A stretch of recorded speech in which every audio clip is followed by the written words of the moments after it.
ఒక చెట్టు మీద కూర్చొని ఒక తేనెటీగని గమనిస్తూ ఉందంట.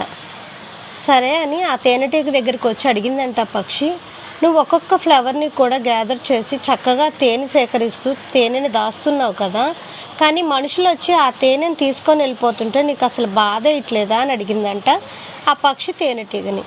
అప్పుడు తేనెటీగ ఏ సమాధానం చెప్పిందో తెలుసా? మనిషి తీసుకెళ్ళిపోతుంది కేవలం తేనెనే కదా, నా కళని కాదు కదా, అంటే టాలెంట్ దాన్ని కాదు కదా, తేనెని తీసుకొని వెళ్ళిపోతున్నాడు. తిరిగి దాన్ని సంపాదించగలనని నమ్మకం నా దగ్గర ఉన్నప్పుడు వాళ్ళు తీసుకెళ్తున్నారని నేనెందుకు బాధపడాలి అని సమాధానం చెప్పిందంట తేనెటీగ.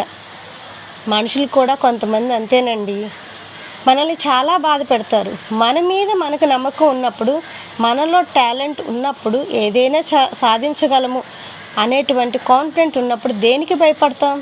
భయపడకండి.